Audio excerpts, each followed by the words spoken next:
checklists and things that we have in a jive. And there's so many moving parts and pieces in real estate, from the first meeting. Let's say I meet somebody at Texas Trophy Hunter this weekend and I refer that out to y'all, and then the incubation of that and the conversations and getting to know each other, and maybe eventually you're getting a listing appointment, and then eventually in 6 months they list, and like meanwhile you're doing research and you're gathering information and you're doing all the things. Well, then you finally get the listing, and then to be able to launch it effectively and then also have it priced well and market reports. And there's just so much. It can get overwhelming once you have the listing to feel like, okay, I have the listing. Now I just wait for a buyer, because that's what we did for 4 or 5 years. We didn't really have to always even put our best foot forward, because there was just a lot of buyers when rates were lower. There wasn't a lot of inventory and things just moved. Well, now the market shifted. So how do we put our best foot forward in representing the property? How do we make sure we've crossed all the boxes, crossed the T's, dotted the I's, all the things, but also keep that sort of live and not stagnant, and put it in front of the right people? And it's really easy, in my opinion, to get distracted by all the shiny objects along the way that potentially have us lose sight of what we're working on, and that's to get a buyer. So y'all probably seen the last couple weeks, even before I went on vacation, I was really trying to shoot like lifestyle content, because we're not just selling a property, we're selling a lifestyle. Some of you guys have niche markets where y'all, like Shana with the equestrian side, she's showing a lot of lifestyle, a lot of ranch life, equestrian life, all those things, because she's attracting an ideal buyer to that. I think sometimes we almost overcomplicate things in a way that we try to think about all these systems and strategies, and oh, well, I can spend, like Todd was texting me yesterday about something through Crexy, like they'll sell him agent databases to email his listings to. And I'm like, well, why would you want to spend $500 when Shayla's already emailing out your listings without you having to do any work or pay any money to a list that she's already curated of agents who represent those properties, right? But you have these salespeople call and it's like, oh, well, if you just spend $500, da da da da da, or if you just do this, or try to overcomplicate it. And I think when we just stick to what we know works, and do think outside the box sometimes too, to change up a little bit, but to make sure that we're showing up for those tried and true things that we know that work. So would love y'all's feedback. I see Shayla joined us today. Thank you so much, Shayla, for joining. A lot of y'all have seen, as she's mentioned in the last meeting, that we're changing up even how we put y'all's listings out there. Because, and I was talking to Kristen this morning, and Kristen has a lot of listings in the Hill Country right now. Well, if we're just shoving listing down people's throat, are we really attracting the right buyer by doing that? Just listed, right? So instead of posting a price improvement post for her today, I just quickly created a video about why New Braunfels, because it's not necessarily finding that listing, and sometimes that does work, but to me, it's more attracting a buyer and then helping that buyer find the perfect property. Especially right now, because we're listing heavy and short on buyers. And so if we keep shoving listings down people's throats, is that going to bring us the buyers? Does that kind of make sense?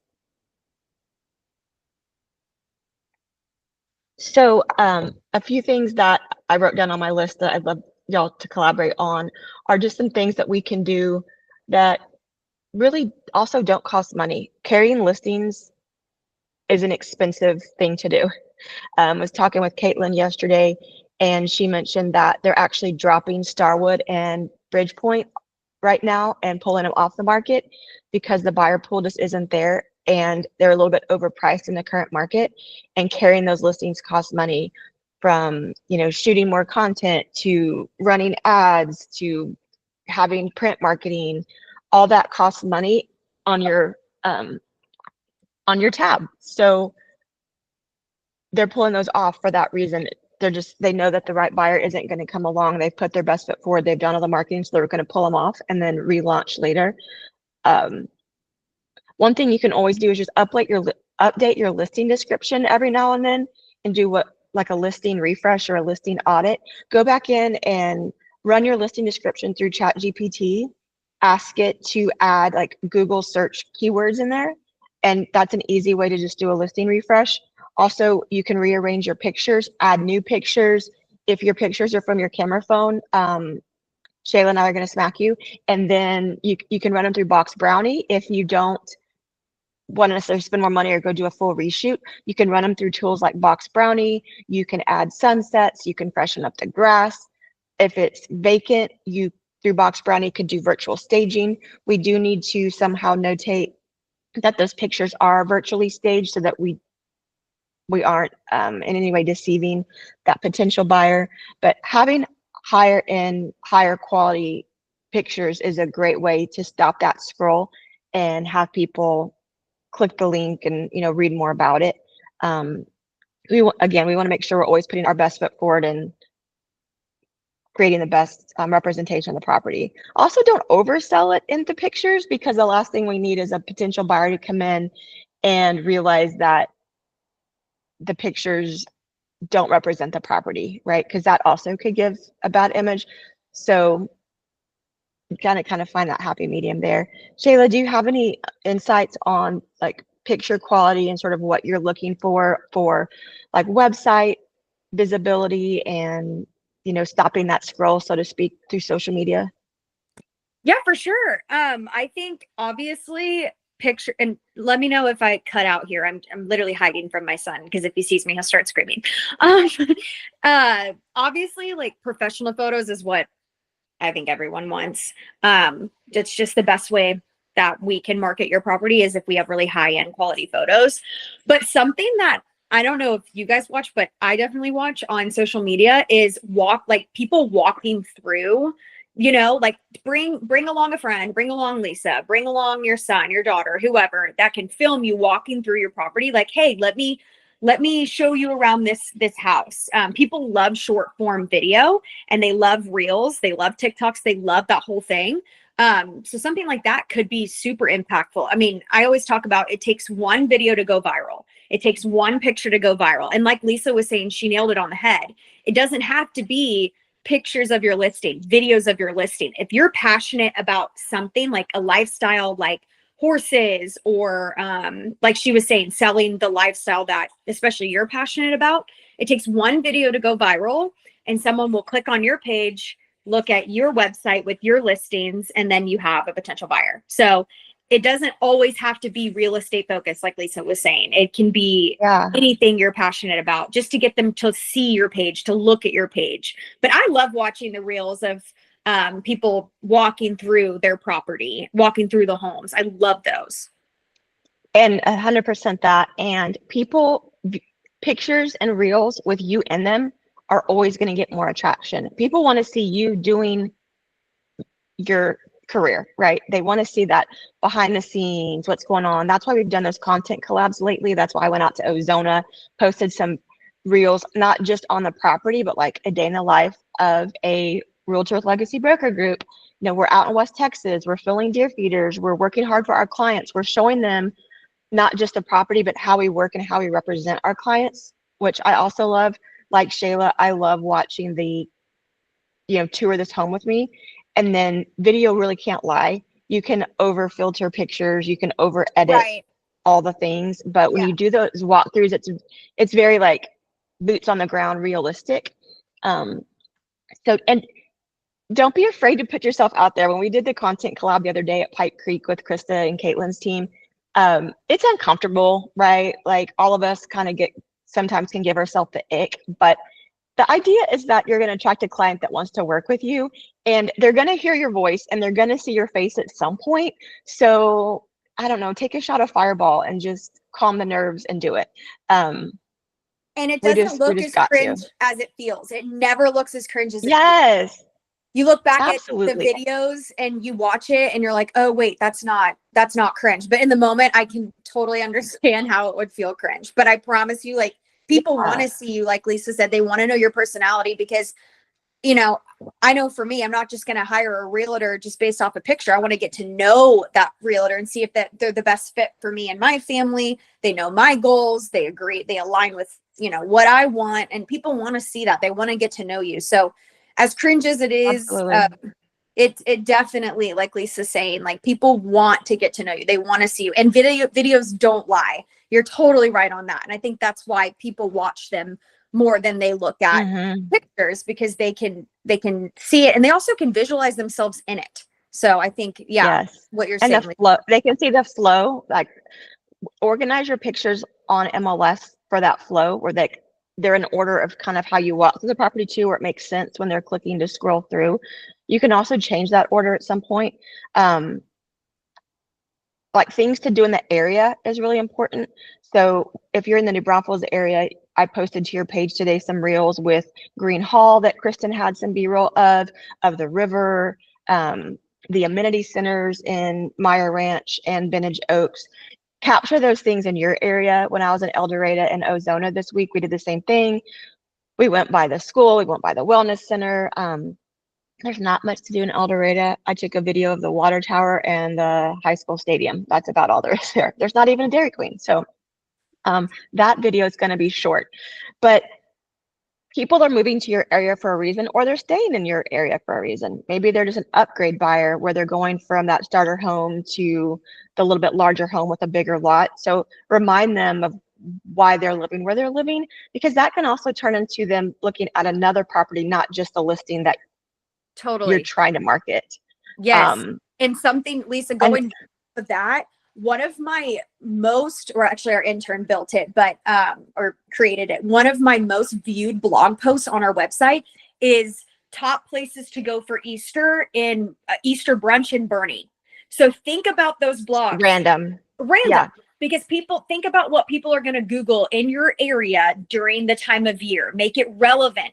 Create a blog post like that. Like Lisa's always pushing blogs, always posting emails. Listen to her, because people are Googling that. They're searching that. Top places to go in El Dorado. It's going to be small, but people are looking for that. Or, places, if you are, places to camp in Alpine. Like, think about those things in your area that people are Googling and searching. Can be holiday related. It can be whatever. And the reason why you want that is people will click on your blog, which will take traffic to your website, and then they'll end up seeing your listing some way or somehow. So you're not trying to push your listings all the time. You're just trying to get traffic to yourself and to your website. I think that's kind of what we're Absolutely.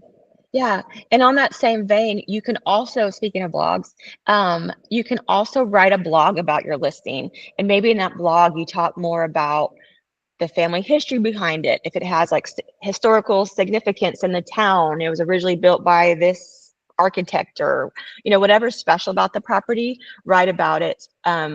Write that maybe it could be potential for, it's hard to say, like, because you don't want to get caught in that whole like demographic isolation part, but you can tell more about the story about the property, and then that blog lives forever.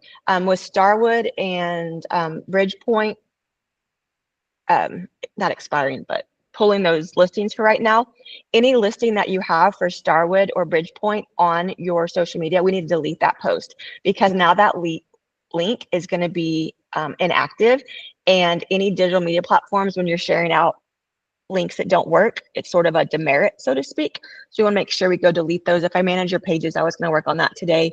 We want to make sure that digital media doesn't give us any kind of negative feedback on our pages. But blogs stay live forever. That link doesn't go away. So even when you close that property, keeping that blog of your listing is great. Now you can just change the subject title and say closed 123 Main Street, and change the subject line. And that way, when people go to your website, they're going to see that pattern of success that you have in real estate. And again, that just goes to build who you are. I know these things work. Kristen's closing a buyer she got through her business Instagram page, not her personal page, but her business Instagram page today. She's closing that buyer. I know that Mason is working on a new listing that he got through his business Instagram, then went to his website and then called him. He had no knowledge or connection to this guy. So it works. We just got to stay consistent in that, and also have a certain vibe, right? Like, when someone looks at your page or post, they should almost know it's you without seeing your name. I think Shayla does a really great job of doing that as a brand, as our brokerage. We need to have the same thing for yourself. Y'all can see on my social media, I post about flowers a lot, dogs, kids, and food. That's kind of in travel. That's like my jam, right? It's not personal. I'm not really talking about politics or anything controversial necessarily, but it's things that attract people, that get people to comment, ask questions. Hey, is anybody looking for a new construction home in the Texas Hill Country? Give me a shout. And then you can post links to each of the listings that we have in New Braunfels or wherever. When you ask questions, you get engagement. Without engagement, your post stays stagnant. The goal is to get people to comment. Hey, tag a friend that you know that's looking to move to a home with a pool in Bernie, or thinking about downsizing, question mark. Check out this new listing Tiffany Gill has. That's a townhome, easy maintenance, yada, yada, yada, right? And then put your link in the comments. So blogs are important because the links stay live. If you've closed deals, again, just a reminder that have your link to your agent website, go back and delete that post. Otherwise, if the link is within the post itself, not in the comments. You can also go and update posts. So if you do go have a listing that closes, you can always go edit that post and put sold, edit post, sold this listing, yada, yada, yada. You don't necessarily always have to delete it. Also share your posts into groups. Facebook, especially, well, I think LinkedIn, you can do groups, but I've never done that. If you follow the Professional Dashboard weekly challenges on Facebook, you'll know that they'll say like, hey, share to groups. And that's like some of your little check marks I want you to do. When you share to groups, you're taking your sphere and you're just multiplying it. And Shanna's really great at that as well, especially with horse groups, equestrian groups, land and ranch groups. So go and follow groups that fit your sphere also, or fit your ideal client. Print marketing. So I got some brochures printed for the Texas Trophy Hunter deal I was telling you about, and I needed them quick turnaround. It was sort of a last minute thing I thought about to do, and I just went to a local printer in New Braunfels and had them printed yesterday. The print itself on these wasn't bad because I only had 50 copies printed. Print marketing is very expensive. So I asked them while I was there, because they did a good job and a quick turnaround on these. And I said, how much would you charge for our little booklets? A lot of you guys have seen the booklets in our office on listings. I about fell over when they told me what they charged. So I use Bear Printing because it's affordable. Printing can get super expensive really quickly, and it also gets dated because if you print 100 of a listing, ranch listing brochure, and then it sells really quickly, what are you going to do with these 100 marketing brochures that you've printed? So I use Bear Printing. If you don't have a printing source, you do need about a week time to get them mailed. But what this company was going to charge me $31 per brochure. All right, fall out of your chair. Bear Printing can do them for $1.80 to $2.75 per brochure for 8 pages, depending on the quality, paper, finish, that kind of thing, UV coating, all those things. So be very cognizant of print marketing. Caitlin has revamped some of their listing flyers just to do a 1-page back and 2-sided flyer to cut down on costs. And then it has a QR code. They're putting that like in one of those clear acrylic frames at the listing with the QR code, because then that takes them to the listing. It also opts people in to the website. Anytime you can push people to your website is a goal too, because now they're like opted in and then they're going to get email reminders. Leanne's joining us right now, and I got an email reminder through her website this week that a new listing came available in an area I searched through her website. So sending people through your website is always a great idea because it's going to help stay front of mind when they do property searches. As Shayla mentioned, in that blog category is where the property searches are. So that's really important. So kind of back to the listing checklist audit part. Update your listing description, update pictures. You can always rerun some of your stock photos that you have on your listings through like Box Brownie to add sunset or whatever, change the sky up, right? You don't have to change the house interior necessarily, but get those exteriors looking really nice and sharp. Get your legacy teammates to share. Text us, post in the group, hey, I really need some traffic and extra eyes on this listing. Would you share it out? because everybody has the opportunity to share that out through their own website, where we can help cultivate a buyer for you. Also hosting open houses. Again, I know some of you guys aren't in the I want to host an open house scenario. However, it's not just about marketing the property, it's marketing your next listing. I would venture to say, besides the partners, Kristen has the most listings right now in the brokerage, and she's the queen of open houses. She's hosting an open house on her listing multiple times, on her listings multiple times, and that's showing potential sellers how she works. So it's not to generate a buyer, it's to generate more sellers. Obviously, it'd be great to get a buyer as well. And they really don't cost you money. You can choose to run property boost ads through Bold Trail. You can run Facebook ads, that type of thing. But when you schedule your open house through the MLS, that syndicates through Zillow, Realtor, and Homes, and that's usually where you find most people are going to come into an open house. Again, sharing into groups. There's so many open house groups on Facebook and places you can share it as well. Moving to Texas, I'm relocating with the military. Follow all those groups and share that out, because now your name is going in front of all those people who see that you're working your business and that you're working your listing to get it sold. The one caveat too is that there's not enough marketing to get a home sold that's overpriced in this market. It doesn't, at the end of the day, it doesn't matter what the pictures look like. It doesn't matter how much money you spend on ads. It doesn't matter what the house looks like, really, if it's so overpriced. So we have to have conversations with sellers about being realistic within the market and what the inventory looks like, what's our competition, and if they want to list at X, we need to show them what other properties are in that same price point. Of course, they're going to always think their property is a little bit more, but they've got to be realistic with what they can buy for that bang for their buck. And would they rebuy their own home for that same price point? You know, people that bought their home 20 years ago for $375 that are trying to sell it for $900. Okay, great. Maybe it makes sense.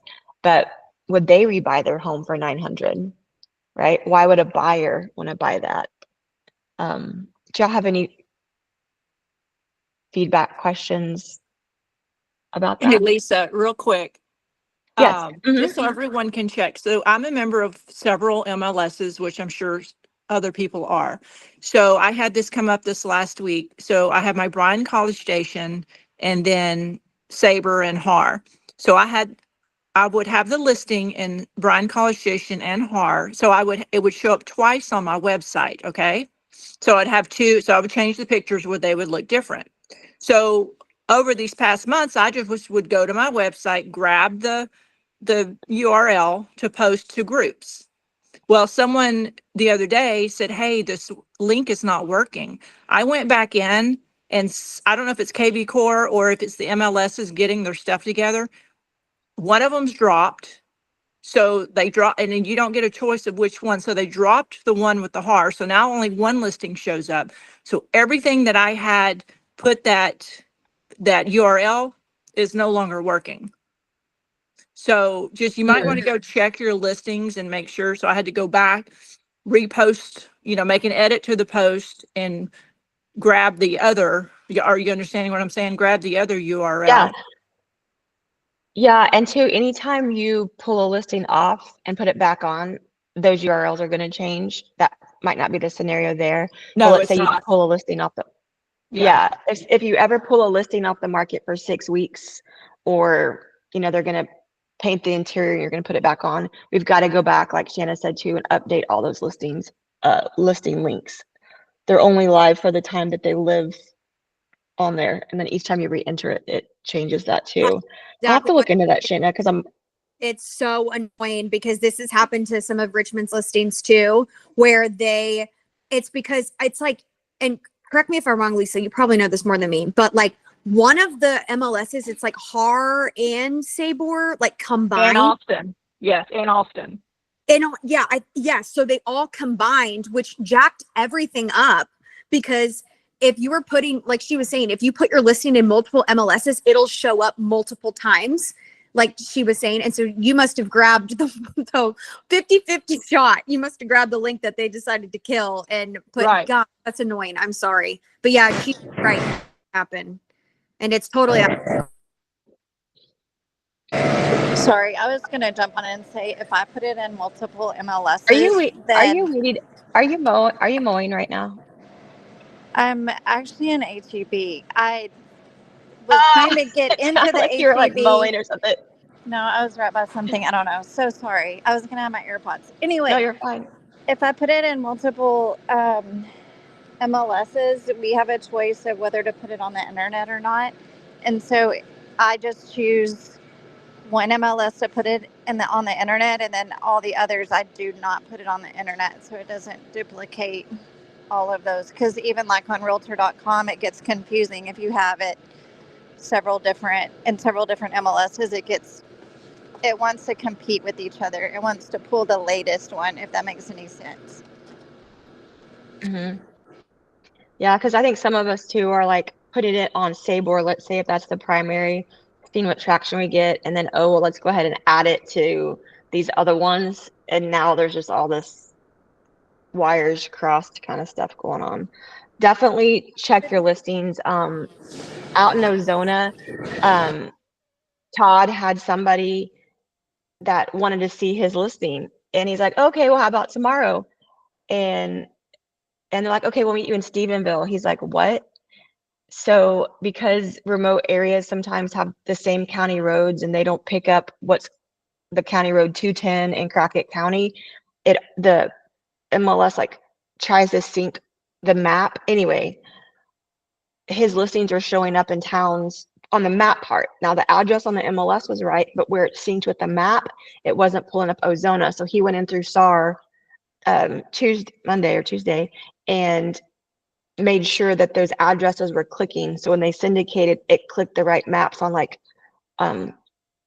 Realtor.com and Zillow and all those. So go through and check your listings like you're a buyer. Go look them up on Realtor.com. Make sure they're populating correctly. Sometimes like where acreage pops up is weird. I would think it's a good idea to kind of reiterate in your listing description some of those things that should auto-populate.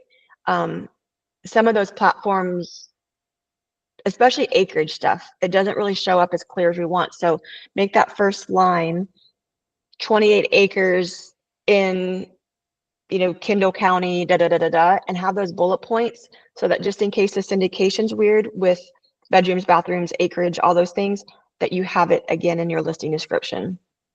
And it also helps us on the marketing side. So where we can go copy and paste it and like chat GPT it, but it's going to pull that highlight reel. Sorry, I was going to jump in again and say if you put it in the MLS, this is stuff I learned the hard way.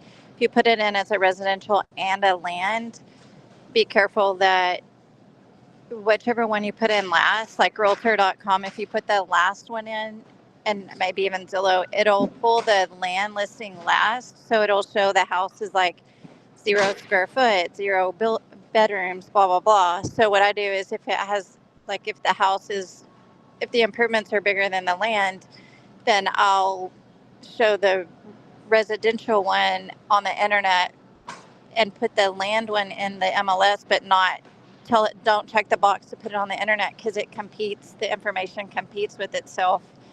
And then it'll show the house is 0 square feet. And so the seller will jump your butt for it. Yes. Your posts on Instagram just became Google searchable. So when you have all that information and the bullet points in your text of your post, same with LinkedIn and Facebook, right? We want to make sure that people get the highlight reel in the text that we're posting with the picture. And the goal is that that's enticing enough that they then click it and go look at your full website. So yeah, these are all great tips. And if you have questions and if you're going to double list and you're going to have multiple MLS, let's talk it through before it goes live, because we do have those sellers who are double checking our work that will make sure to point out any mistake they find. So the more we can be proactive on the front end, the better it helps on the back end too. Those syndicated platforms are great, but they can also be the death of us at times as well. And each one works different based off the MLS and what they pull where. One thing that Amy just got dinged for pretty bad. We have an agent out there at another brokerage that is mad that Legacy Broker Group's in Ozona, and so they're just trying to find any reason to report us to SAR. And one is having your measurements for your bedrooms. Amy got a ding for that. So make sure that you're measuring bedrooms if you're listing residential and putting those out there as well. And I know for me, I like floor plans and maps. So if something does have measurements, I like that. So you can always go in and add those later as well. Let me made little notes in my phone. Let me just make sure I went over. So print marketing, pricing can get really expensive. Keep that at a minimum, I would say. Also, just make sure you're highlighting with your listing post that you're sharing out, not just the house, but things to do in the area. How close is it to town? How close is it to like Whitewater or the river or, Green Hall, whatever that is. Get your open house on a schedule, and then also create somewhat of a template. So anytime you get a new listing, you're going to do these same things and already have a calendar for what that looks like. Even having conversations proactively about sellers of, okay, we're going to list at your price, but you know that the first 10 days on the market is usually when the best offer comes through and you make the biggest splash. So have conversations about price reductions and timing and scheduling and all that, so that y'all are both on the same page about what that looks like moving forward. Because a lot of times once they get that top price stuck in their head, it's hard for them to go down because they're already thinking about what their check's going to look like. So when you're getting that listing appointment signed, okay, how long are we? I recommend that we stay at this specific price point for 3 weeks or whatever that is, whatever has worked for you in the past. Get that kind of down, give them a schedule of what you're going to do. Give them seller reports. If you're on land.com, it will send you reports of views. You can use your social media profiles. If you have professional pages, you can give them views. You can go into your bold trail and tell them how many views. If you have a YouTube channel, right, you can pull all these analytics for them to give them. And if 37,000 people saw it in the first week and you have no showings and no interest, that's also an indication of maybe we need to do a price improvement, or maybe we did enter the market way too high, and use that data to have conversations, not necessarily just your opinions, because people think, oh, well, Leanne's just telling me this, not the data showing this. And we know that sellers are also blind to things that they don't want to hear. So that's always fun. That's kind of what I have for today. Does anybody have any questions or need help with listings that need a refresh, or want to learn more about like Box Brownie or things like that? Yeah, Lisa, I want to have some brochures printed. I'll get with you a little bit later. Okay. Because every time I do it, I ended up with 2 extra pages or 2 less pages. I can never get it right. So I'll get with you later. Okay, that sounds great. Y'all have a great day. If y'all need anything, give me a call. Let's set up some appointment times. Also, be on the lookout for a save the date. We are going to do our next summit in October, and we have it earmarked right now for October 16th. It's a Thursday. It's going to be at Joshua Creek Ranch in Bernie, and we're going to do a morning business planning lunch, and then we're going to do a clay shoot. So it should be a lot of fun, where we're mixing a little bit of education, fellowship, and shotguns. So mark your calendar. Y'all see that coming soon for a save the date to get that on your calendar. Thank y'all so much for joining. Thanks, Shayla, for joining us too. We always appreciate your feedback. Thank you. All right, y'all have a great day. Bye. Bye. Thanks. Bye.